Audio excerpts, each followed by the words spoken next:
Hi guys, nandito pa ako ngayon sa amin sa ancestral house, sa bahay ng aking lolo at lola, sa bahay ng aking tatay. Dahil ang aming gripo sa aming bahay ay nasira ang tubo mula sa main line, kaya dito muna ako maliligo at maglalaba. At ito pa ang bahay ng aming lolo at lola na nung maliliit pa kami, syempre may sentimental value ito para sa amin. At dito nga kami lagi madalas rin noon bumibisita, lalo na kapag may bagyo. Ang bahay namin noon ay hindi pa concrete. Ito ang concrete na bahay ng aming lolo, kaya dito kami minsan pumupunta kapag may bagyo. Kahit medyo okay naman ang bahay namin dahil dito syempre yero ang bubong at concrete kaysa sa amin. Pero ngayon wala nang tao dito. Talagang nakapadlock ang bahay na ito, kaya lagi na lang binibisita lang namin minsan. At pag ganito nga na kailangan namin maglaba dahil o kaya maligo. Pero di naman ako dito araw-araw ngayon naglaba, every 4 days lang. Dahil nakikiigil naman ako sa amin sa malapit na bahay sa aming pinsan. Pero pag ganito na kailangan talaga laban, ay dumayo na ako. Nakadalawang beses lang naman ako dito dumayo dahil pangatlong araw ay inaayos ng aming grid. At ito nga ang aking ginawang paglalaba dito. May ipapakita ko rin ang bahay ng aming ninuno. Wala lang nakatira dito ang aking mga tita ay mga nasa Maynila naman. Kami naman ay may sarili rin namang bahay, kaya ito ay binibisita lang namin. Wala namang caretaker, nakapadlock na ito. At siyempre medyo may pagka-antique na rin ang bahay nito. Antigo na. Ayan, tingnan nyo naman. Yan ang apelyido ng aking lolo. At may mga matatagal na nagamit dito. At ito, lababo at yung mga luma rin ng mga upuan. Merong yung kinauna na maliit na upuan dito, tinatawag na taburete. Pero meron namang makabago yung nara na upuan. Pero ang sahig nito ay talagang durabling kahoy pa. Kahit kasi concrete na ang sahig, may bahagi pa ito na yung original pa na sahig na tabla na talagang matibay, na mahal na ngayon kung bibilhin. Ito naman ang medyo makabago na upuan na nara. Pero yung antique dito yung taburete dito sa, at ako ay maglalaba nga. Yan, makikita nyo. Nakakamiss rin ang bahay kapag walang tao, at minsan lang naman pasukin namin kapag maglilinis lang at mag-check ng mga gamit dito, mga gripo, yung ilaw.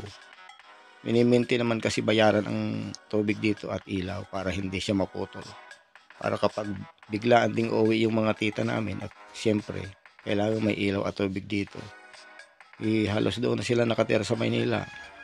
Hindi na talaga halos umuwi dito. Kaya tinitingnan. Pag may mga okasyon, umuwi rin naman sila. Ayan, dito di ko na inilawan dahil magagastos pa ng ilaw. At saka ayaw ko naman makikita ng anak na liwanag ang nasa loob. Ay makikita nyo yung higaan pa ng aming mga lola at lolo na katre at mahaba, medyo mahaba. Nara yan, at saka yung sahig. Talagang ang original pa na sahig ang nandyan. Pero ang bahay na ito ay hindi naman pininturahan, talagang kininis lang ang semento. Pero hindi pininturahan. Ito yung taburete, yung upuan na antigo na naga, na maliliit. Yun naman ang uso noon eh. Medyo maliit lang. At ito, mayroon pa akong ilawan, yung parang ilawan ni Jose Rizal. Yan, pero may kuryente na rin ang bahay na ito, kaya lang hindi naman namin inaalis yung mga antique na ilaw na nagagamit rin naman, kandila at saka yung gasira.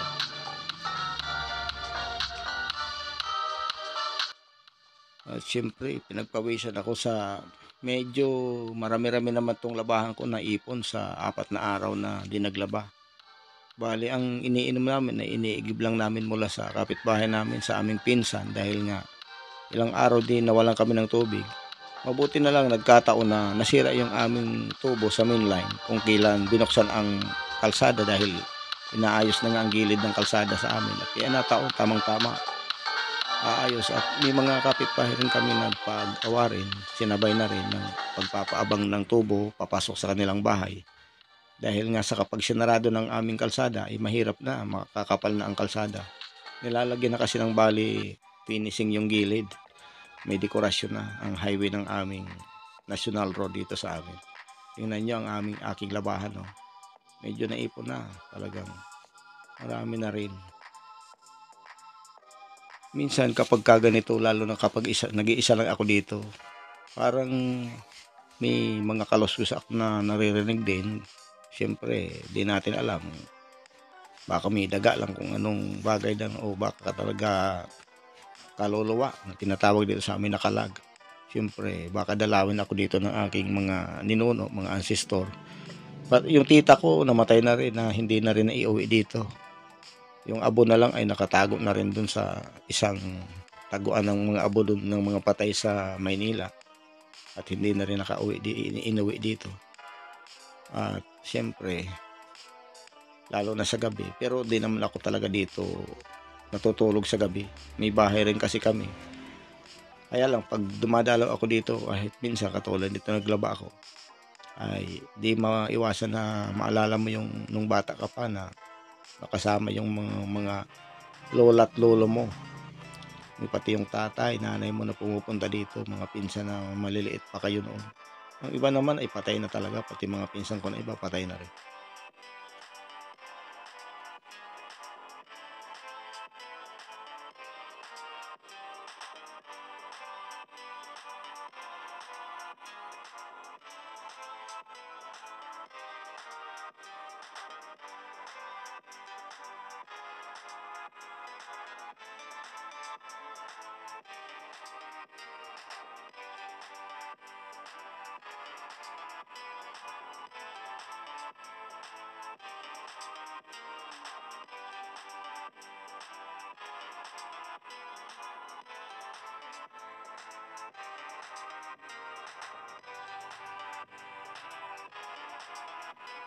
At ayun, nakaraos na rin, nakatapos na rin sa paglalaba.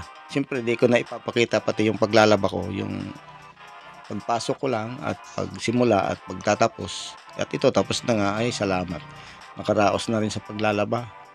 At siyempre, gutom na ako, nakatapos ako halos alas 12 na, narinig ko na ang kampana na alas 12 na. Tamang tama. Pag uwi ko, pero pag uwi ko, nalaman ko na yung gripo pala ay naibalik na rin sa amin. Ay, salamat.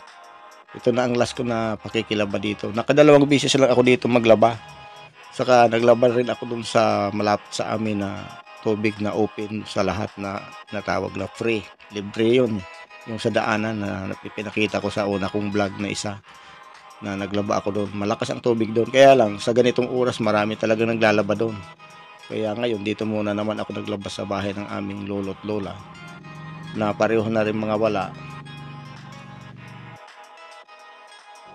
At syempre, wala akong ibang masasabi sa aking mga lolo at lola, sa aking ancestor, kundi magpasalamat dahil nagpamana sila ng house and lot na katulad dito na wala namang nakatira, nakapadlock. Ngunit kapag minsan ay kailangan namin, ay nagagamit naman namin for emergency. Katulad ngayon na naglaba ako, pero balik na naman, muli na naman ito ipapadlock. At syempre, paminsan-minsan bibisitahin. Mahal namin ang bahay na ito dahil ito ay ancestral house ng aming pamilya. At ito ay aming iniingatan at paminsan-minsan ay binibisita. Kami ay naglilinis dito. At yan din, at lagi yan ang aming gagawin. At syempre, laging kasama namin sa pananalangin yung mga patay namin ng mga lolo't lola at mga mahal sa buhay.